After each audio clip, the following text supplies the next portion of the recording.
क्या आप अपने घुटनों के दर्द की वजह से परेशान हैं? क्या आपको उठते बैठते चलते हुए और नमाज पढ़ते हुए घुटनों में तकलीफ का सामना है? इन सब मसाइल के इलाज के लिए ये वीडियो आपके लिए है। घुटनों के दर्द में मुब्तला मरीजों के लिए हम मुख्तलिफ इलाज तजवीज़ करते हैं।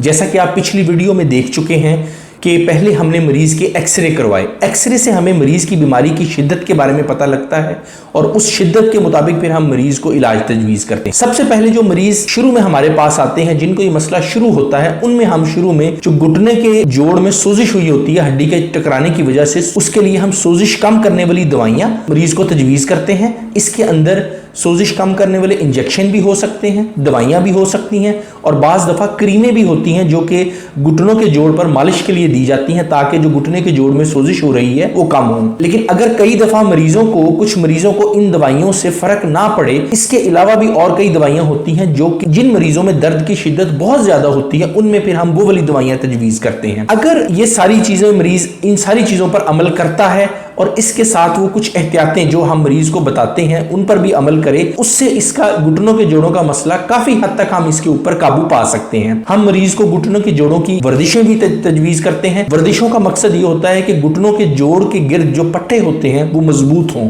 जब पट्टे मजबूत होंगे तो मरीज के लिए चलना फिरना उठना बैठना आसान होगा। हम मरीज को इस बीमारी के लिए मुख्तलिफ एहतियातें भी बताते हैं। इसके अलावा मरीजों में हम टकोर करने का भी कहते हैं। जैसे कि मार्केट में हॉट एंड कोल्ड पैक मिलते हैं, उसके लिए हम मरीज को कहते हैं कि वो उनकी मदद से गर्म टकोर वो घुटने की कर सकता है। उससे मरीज को काफी अफाका होता है, काफी आराम मिलता है। कई एहतियातें जो हम इस तरह के मरीजों में तजवीज करते हैं वो ये एहतियातें होती हैं। हम मरीज को कहते हैं कि आपने सीढ़ियां नहीं चढ़नी, आपने वॉशरूम में कमोड या कुर्सी का इस्तेमाल करना है, आपने घुटनों को बार बार इकट्ठा सीधा नहीं करना, आपने जमीन पर पैरों के बाहर नहीं बैठना, आपने इसके अलावा नमाज वगैरह बैठ के पढ़नी है, कुर्सी के ऊपर या सोफे के ऊपर, और झुक के कोई वजनी काम नहीं करना। और इस तरह के मरीजों में हम कुछ अरसे के लिए बेड रेस्ट भी बिल्कुल एडवाइस करते हैं। तो ये वो सारी एहतियातें हैं जो इस बीमारी में मुब्तला मरीजों के लिए हम उनको कहते हैं। अगर मरीज का वजन बहुत ज्यादा है, जैसा कि पिछली वीडियो में मैंने आपको गाड़ी के टायर वाली मिसाल दी थी, तो हमें मरीज को काउंसल करना पड़ता है कि आपने अपने वजन के ऊपर काम करना है, आपने अपने वजन को कम करना है। जब तक मरीज का वजन कम नहीं होगा तो मरीज को इस मसले से